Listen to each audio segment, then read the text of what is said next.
हरे कृष्णा दोस्तों, कैसे हैं आप सब।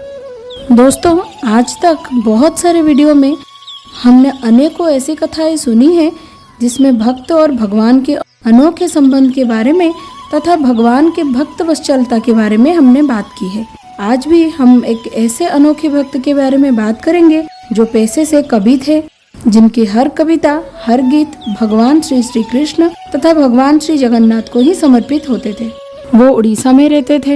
एक बार उड़ीसा के तत्कालीन गजपति राजा श्री दिव्य सिंह देव ने उनको अपने ऊपर एक कविता रचना करने के लिए कहा। उस समय समस्त राजाओं के ऊपर अनेकों काव्य रचना किए जाते थे और ये बहुत ही साधारण सी बात थी, परंतु उन भक्त कवि के लिए भगवान श्री जगन्नाथ के अलावा और किसी के लिए भी काव्य रचना करना संभव ही नहीं था।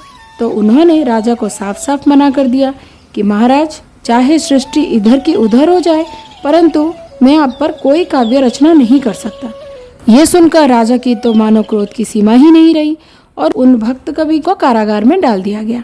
तो दोस्तों, भक्ति रस से परिपूर्ण ये कहानी हम आज की वीडियो में सुनेंगे। कहानी पसंद आए तो लाइक, शेयर, कमेंट कर दीजिएगा और चैनल पे नए हैं तो सब्सक्राइब करना मत भूलिएगा। तो आइए सुनते हैं आज की हमारी भक्त कवि की कहानी। इन भक्त कवि का नाम है दीन कृष्ण दास। ये उड़ीसा के कवियों में एक अप्रतिम तारे के भांति हैं। वो लगभग 300 साल पूर्व प्रकट हुए थे और आज भी उनकी भक्तिमय रचनाओं को उच्च संस्कृतवान लोग गाते रहते हैं। उनका एक गीत जय जय जगन्नाथ नीलाद्रिपति प्रतिदिन जगन्नाथ मंदिर में गाया जाता है। उनके पिता का नाम मधुसूदन था। वो खुर्दा के पास भीमनगर में जन्मे थे। उन्होंने अपनी अधिकतर रचना एकघरिकिया गांव में की, जो कि ब्राह्मणी नदी के तट पर स्थित है। एक बार पुरी के गजपति राजा दिव्य सिंह देव ने कहा कि तुम आज मेरे नाम पे काव्य रचना करो। जैसे कि हमने पहले भी बात की कि उस समय राजाओं के नाम पर रचनाएं प्रस्तुत करना एक बहुत ही आम बात हुआ करती थी, परंतु कृष्णदास ने ये करने के लिए साफ मना कर दिया। ये सुनकर राजा अत्यधिक क्रोधित हो उठे और उनको दंड देने का भय दिखाया, परंतु कृष्णदास तनिक भी भयभीत नहीं हुए। वो राजा से बोले, तुम्भंको मोर नहीं डर, मो प्रभु बड़े बलियार, जगत सृष्टि आन हेले गीत मु आन को न बोले। जिसका अर्थ है, हे राजा, मैं आपसे बिल्कुल भी भयभीत नहीं हूँ। मेरे प्रभु सबसे बलवान हैं। मेरा बल भगवान की शक्ति से समन्वित है। यदि सारी सृष्टि नष्ट भी हो जाए, फिर भी मैं कभी भी आपका गुणगान नहीं करूँगा।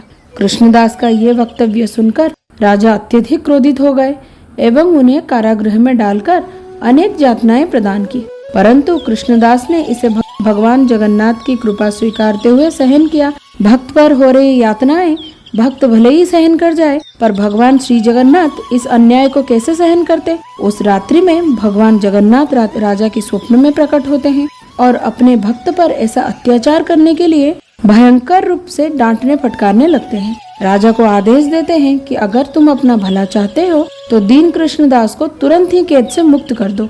ऐसा स्वप्न देखकर राजा तुरंत कांपते हुए उठ जाते हैं और शीघ्रता से भागते हुए जगन्नाथ जी के उस महान भक्त के पास कारागृह में पहुंच जाते हैं।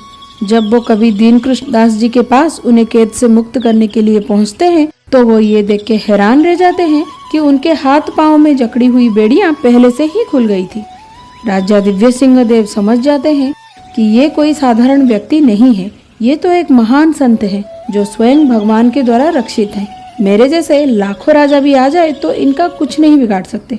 तब राजा उनसे क्षमा याचना करते हैं और सेवा के रूप में उन्हें अत्यधिक मात्रा में धन प्रदान करते हैं। राजा के ऐसे विनम्र व्यवहार से और क्षमा प्रार्थना से दीन कृष्णदास का हृदय द्रवित हो गया और उन्होंने राजा के नाम से जगमोहन चंद्र नामक काव्य की रचना की। दीन कृष्णदास उस समय के सुप्रसिद्ध कवि थे।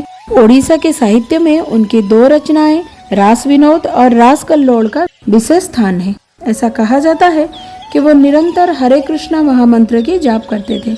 उनके हरिनाम पर नाम रत्न गीता नामक ग्रंथ भी रचना की गई है।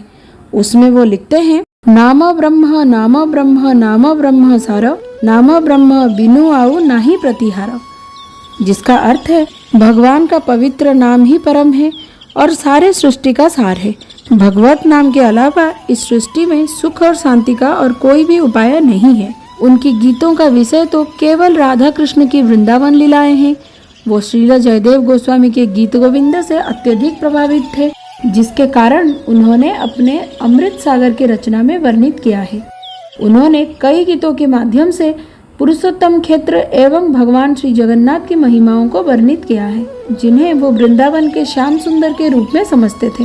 वो 300 साल पूर्व आए थे, परंतु आज भी उड़ीसा में उनके गीत सभी के हृदय में एवं मानस पटल पर अंकित है। तो दोस्तों, ये थी हमारी महान भक्त कवि श्री दीनकृष्ण दास की कहानी। उम्मीद करती हूँ ये कहानी आपको अच्छी लगी होगी। कमेंट सेक्शन में अपना राय मुझे जरूर बताइए।